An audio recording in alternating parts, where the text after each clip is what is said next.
I was injured in 2007. I suffered a spinal cord injury.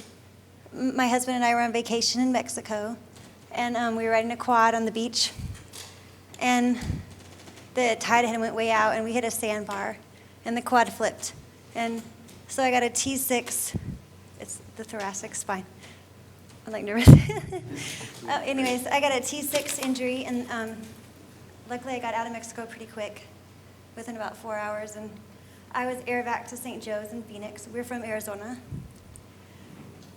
Sorry.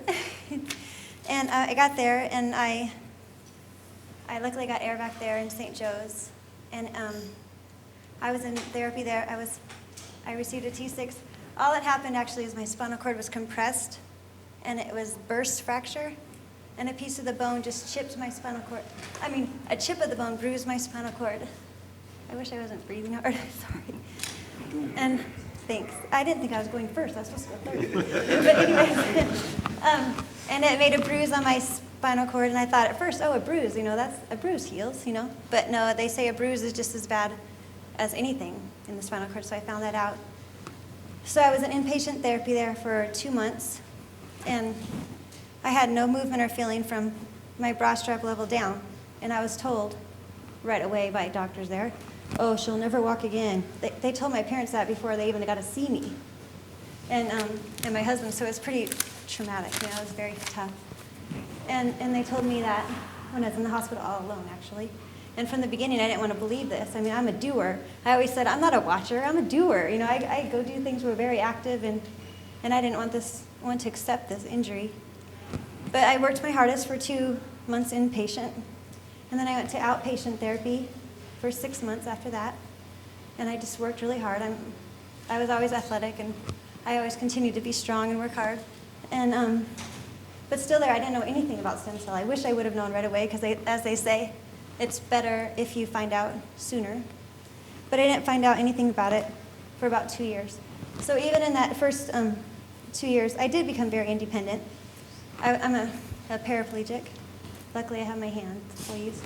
But I became completely independent, but still, it was tough not having your core. I never realized how hard it was when you don't have your core. I was like, you don't realize that at all until it's not there anymore. But I still worked hard, and I just wanted more. But 2 years later, a lady that is a family friend now, Sherry Lund, she introduced me to, they actually went to a seminar kind of like this about the heart, how much people have been gaining through that with the heart. Yeah, my mom, actually Scott and I, my husband, were on vacation, and our moms went, and they called us crying, you gotta go, you gotta learn about this. And then Sherry told us, and within about 3 months, I was down there. I signed up right away, and well, of course we researched, because it's very important. It feels safe and all that stuff. So we did a lot of research, and we felt comfortable.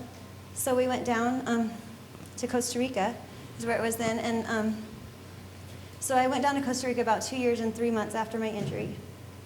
And I was there for 4 weeks.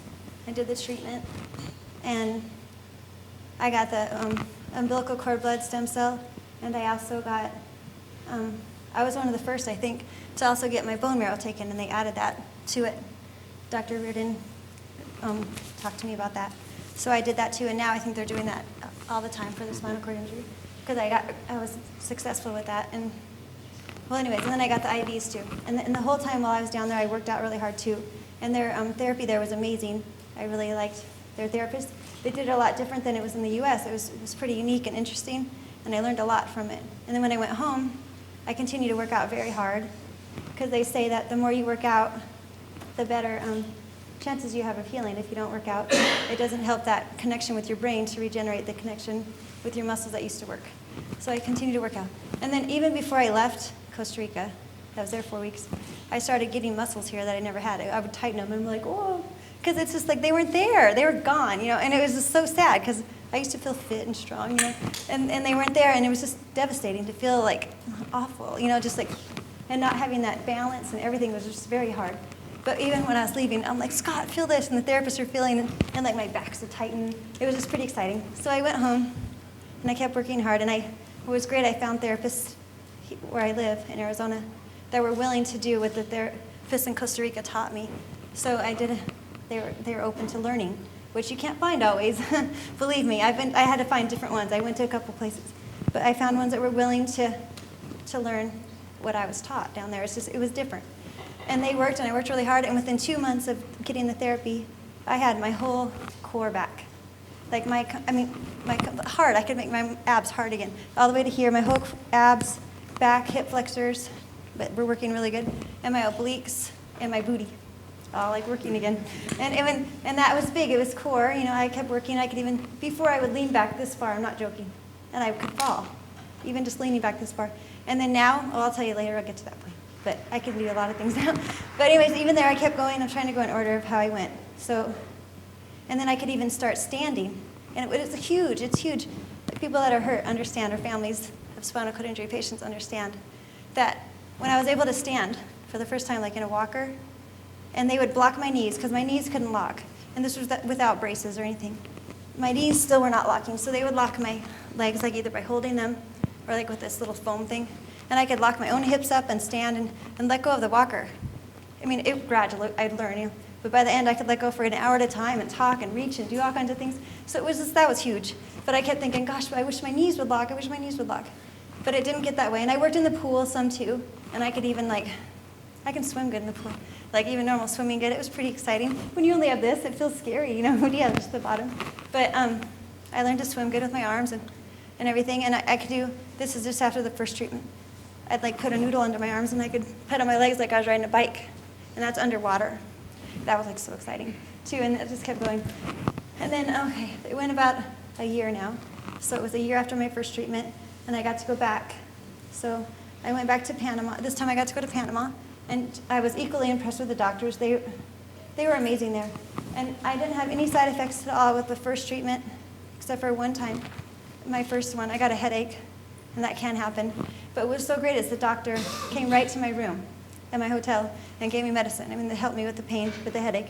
And it wasn't major. It was just but enough that you need to lay flat to give the stem cells time to get through your body.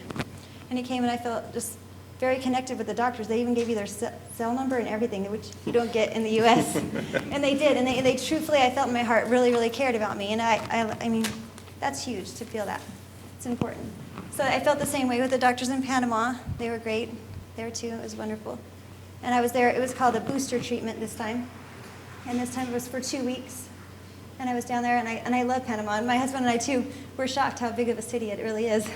And there's wonderful things to see while you're in both places. Well, not in Costa Rica anymore, but it was when I went there. And Panama was amazing too. But let's see, what else? How did you do? In Panama, I'll tell you what happened there. So I was there 2 weeks. Okay, and I worked out in therapy there too. And then when I came home, so I just got back from Panama, my second treatment, in October, the end of October. And within 3.5 months of getting my second treatment, my knees were starting to lock. I got half braces now below my knees, so that where it's not locking my knees. And now, for the first time in January, at the very end of January, I started walking with the walker. It's really slow.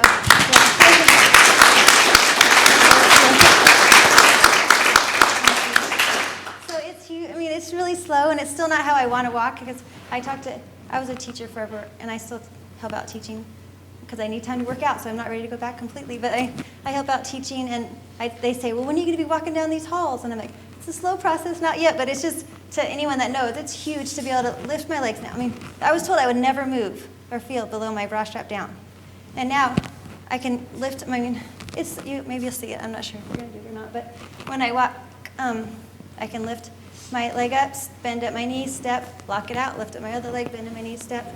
So I'm just learning to walk, and right now I'm still at the point where because I just started doing this, so my therapist started telling me not to focus as much about pushing the walker yet, just focus on walking, because you really have to think about it, you do. Tighten, step, it's different, but it's coming more natural and more natural, and I'm going further and faster. And within even my second, this is me, my husband knows I'm stubborn like this, in this way. I was like standing, doing good, and letting go, and I'm like, well, I'm ready to try walking, and they're like, what? You were just barely standing. And I said, no, I want to, and they said, okay. And my first try, I did 30 feet, and by my second try, I was already walking 60 feet. And I have on my blog, it's only my second try. If you ever get a look at it, I'll tell you what the site is. And then since then, I'm just keep going. I'm getting further and being able to walk farther each time and making it easier, because it's hard. But let me see. Oh, another special thing is my husband and I, we were able to I can stand now without, I mean, the walker will be there, but I can like barely touch it.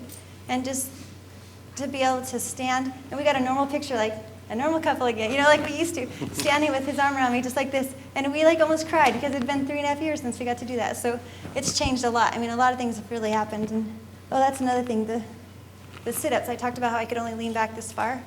Now with a 4-inch wedge behind me, I can do 100 sit-ups in a row without stopping. And it's just, that's huge, that is. And even some of the PTs are like, I can't even do 25. You know, they're just joking with me. But yeah, the abs are really just, it's huge. And the part that I keep saying to everybody, how it's not, I mean, everyone's all about, oh, it's about walking. Are you going to walk?